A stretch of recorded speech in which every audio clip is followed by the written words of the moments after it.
Nah, pemirsa Anda kembali di Apa Kabar Indonesia Pagi. Ini berhubung tadi salah satu narasumber kami, Arya Sinulinga, juru bicara Kementerian BUMN sudah bergabung. Langsung saja kita tanya Bang Arya. Selamat pagi, Ya, Bang. pagi. Sehat ya, Bang ya? Sehat, Maria. Bang, langsung saja ini sebenarnya ini jadi Ya. perbincangan halal dan juga haram dari vaksin corona. Sejauh ini prosesnya seperti apa, Bang? Apakah memang ada arah-arah ke sana, Bang? Vaksin ini haram? Eh, kita jangan dulu ngomong halal haram ya, tapi yang pasti kita udah upaya. Saat ini kami sudah bekerja sama, dalam arti tahapan bekerja sama dengan MUI ya, Bio Farma. Bio Farma ini sudah menyurati teman-teman dari MUI. Kemudian kami juga sudah lagi dalam proses pembentukan tim halal. Jadi dari Kementerian BUMN juga berinisiatif. Ini dalam waktu dekat akan membentuk tim melibatkan juga MUI ya. MUI juga akan dilibatkan dalam hal ini karena kawan yang punya lembaga sertifikasi halal kan sampai saat ini di Indonesia adalah teman-teman dari MUI. Jadi kawan-kawan akan kita libatkan untuk untuk melihat dan mengaudit tahapan-tahapan yang ada. Itu yang kita lakukan. Jadi kita komit dalam arti yang sekarang ini misalnya di Bio Farma yang lagi diuji klinis tahap 3 ini lagi kita siapkan untuk itu gitu. Jadi udah ada hal-hal yang kami lakukan gitu. Udah di tim Kementerian BUMN sendiri bersama Bio Farma sudah beberapa kali kita meeting rapat untuk menyiapkan ini gitu. Dalam waktu dekat memang akan langsung berkoordinasi dengan kawan-kawan dari MUI dan dari kesehatan juga gitu, Kemenkes gitu. Nah, gitu Mbak. Iya, Bang Arya, yang tim tadi kalau kata Pak Lukman, timnya kan sekarang masih di Cina ya, masih menjalani isolasi mandiri gitu.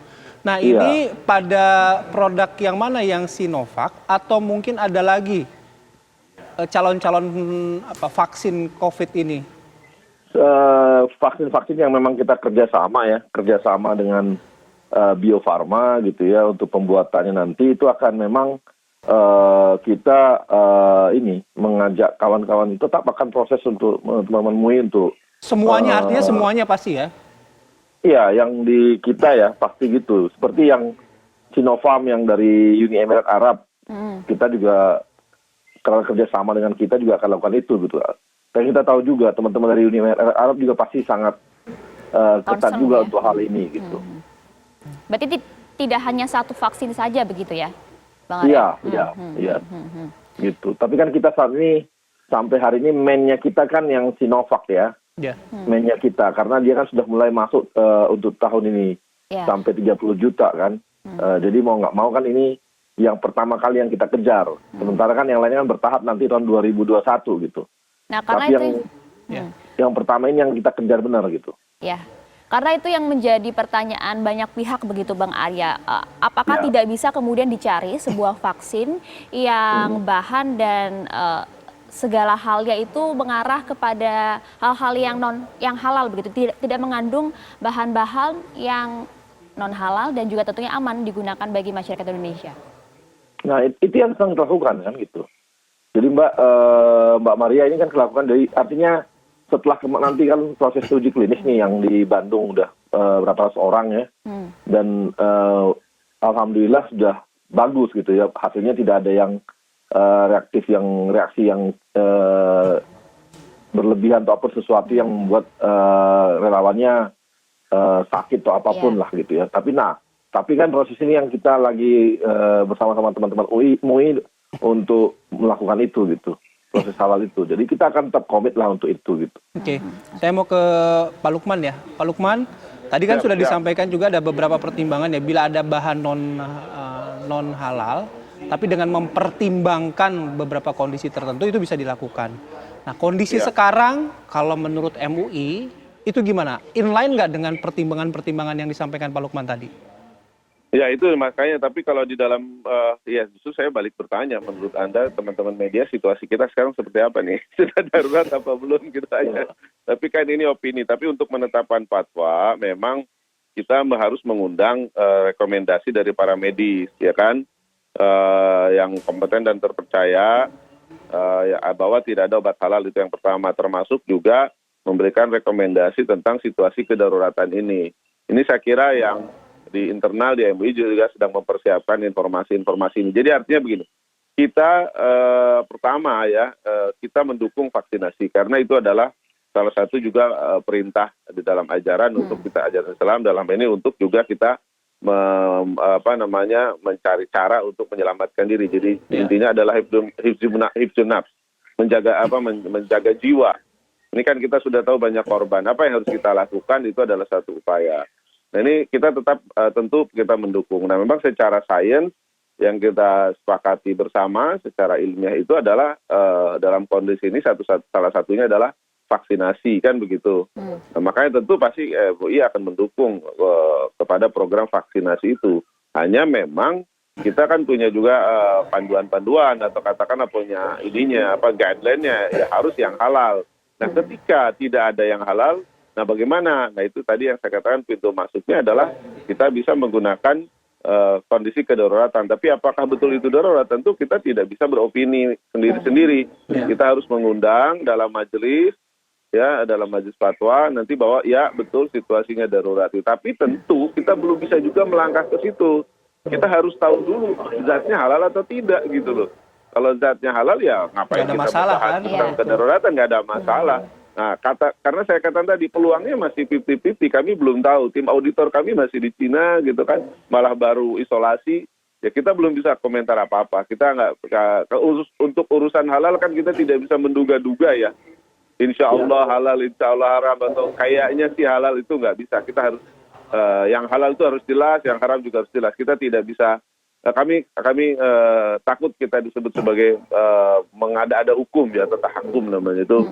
Kita tidak bisa menduga-duga itu seperti itu ya. Ya, Bang Arya, kemudian tadi dikatakan masih 50-50 lah ya, karena memang belum bisa mendapatkan hasil yang banyak dari tim yang saat ini sedang berada di Cina. Seberapa darurat berarti Bang Arya kondisi saat ini di Indonesia? Ya, kalau darurat kita tahu semua ya. Kita nggak hanya Indonesia nih. Darurat tuh ya dunia juga dalam kondisi darurat ya. Kita kan tahu ini semua kita juga mengalami stuck ya. Tidak bisa ngapa-ngapain, banyak hal yang kita terhambat gitu ya. Dari sisi sebagai manusia kan kita ini agak terhambat nih sekarang aktivitas kita sebagai manusia ya. Jadi indikator sebagai kedaruratannya kita sangat terhambat gitu. Jadi kan kita udah seperti bukan manusia normal saat ini gitu. Apalagi karena resikonya adalah kalau kita langkah salah dikit itu bisa ke kematian kan saat ini. Makanya kita sangat hati-hati saat ini semua gitu. Itu adalah kalau bagi kita ya ini saya nggak ngomong dari sisi pertimbangan teman-teman MUI mengenai kedaruratan ya, tapi saya pertimbangan dari sisi yang lain gitu. Artinya dari sisi kemanusiaan bahwa kita sebagai manusia tidak hidup normal gitu ya. Dan kalau salah melangkah maka nyawa kita bisa terancam gitu. Ini yang memang dan itu berlaku umum, jadi bukan diam-diam atau apa ini berlaku umum hampir seluruh manusia di dunia kondisinya satu seperti ini gitu. Nah itu satu. Yang kedua tadi saya jawab lagi yang mengenai yang ini juga komitmen kami gitu ya, komitmennya dari kita juga bahwa makanya teman-teman dari MUI kita ajak ke Cina juga itu adalah bagian dari komitmen kita untuk bahwa ini kita melibatkan kawan-kawan MUI untuk melihat prosesnya. Nanti setelah di sana kawan-kawan MUI bisa audit dengan baik. Setelah itu ya teman-teman MUI saya yakin akan mengeluarkan sebuah langkah-langkah dan mempertimbangkan juga tadi mengenai kedaruratan dan sebagainya, gitu Bang. Ya, Bang, saya tidak mau berandai-andai, tapi kan potensi kalau kita bicara potensi kan selalu ada ya, gitu. Kalau misalnya memang potensinya rekomendasi MUI ini tidak keluar gitu ya soal vaksin gitu, ada skenario lain nggak dari pemerintah? Oh, nggak mungkin, maaf, bentar, saya interupsi dulu. Kenapa Pak Lukman? Kalau MUI itu ditanya harus menjawab, jadi nggak mungkin nggak keluar. Kan dua saya bilang peluangnya. Kalau MUI itu, kalau ditanya, itu kalau yang namanya ulama, ditanya itu wajib menjawab. Ya. Kan ibaratnya sekarang pemerintah bertanya, apakah ini vaksinnya haram, halal haram. Kalau halal haram, kami boleh pakai apa tidak? Kan itu pertanyaannya dulu, pasti akan keluar jawabannya. Iya, keluar jawabannya betul gitu. Oh iya. Nah yang saya ingin tegaskan ke Bang Arya, ada nggak skenario lain kalau misalnya jawabannya tidak sesuai ekspektasi gitu loh? Oh, kalau mengenai itu nanti kan gini, kita sama seperti tadi bahwa saya nggak mau berandai-andai juga. Kita lalui dulu prosesnya lah, gitu ya. Kita lihat nanti kondisinya bagaimana gitu. Jadi kita lihat situasi yang ada ya nanti, kan banyak pertimbangan-pertimbangan, Oke, tapi kan kita akan lakukan semua hal gitu. Baik. Gitu, Mbak. Baik. Pak Lukman, terakhir Pak, dikit saja berarti jika nanti kemudian setelah diteliti hasilnya tidak mengandung bahan-bahan non halal, berarti beres semua masalah ya. Kemudian masalahnya jika nanti kemudian diketahui masih mengandung barang-barang non halal, berarti memang akan tetap dikeluarkan fatwa halal berdasarkan beberapa pertimbangan tadi begitu ya? Bukan fatwa halal. Jadi ada dua kalau dalam fatwa obat itu. Pertama adalah tentang fatwa zatnya. Baik. Dia halal atau haram. Yang kedua adalah fatwa tentang penggunaannya. Boleh menggunakan atau tidak. Nah, boleh menggunakan itu dalam kondisi kedaruratan, itu ada pintu masuknya ke situ. Itu aja. Jadi makanya kan sekarang pertanyaannya dari pemerintah itu kan begitu. Ini halal atau tidak? Kalau tidak halal kami boleh pakai apa tidak? Kan kira-kira begitu. Itu yang harus kita siapkan. Jadi Majelis Ulama Indonesia sekali lagi pada prinsipnya kita akan selalu mendukung upaya penyelamatan jiwa melalui pengobatan termasuk vaksinasi. Baik. Dan kita tentu sangat berterima kasih bahwa pemerintah sangat peduli terhadap kehalalan atau isu halal tentang vaksin ini. Seperti itu aja. Baik. Terima kasih Bang Lukman, Bang Arya juga terima kasih sudah hadir bersama Terima kasih, Pak Lukman. Silakan jogging lagi Bang Arya, tadi mohon maaf waktunya diganggu dulu katanya mau jogging pagi hari ini. Tapi terima kasih sudah bergabung bersama kami Bapak-bapak. Terima kasih Aktivitas semuanya. semoga sehat selalu. Semoga sehat selalu semuanya Bapak-bapak. Terima kasih Pak Arya.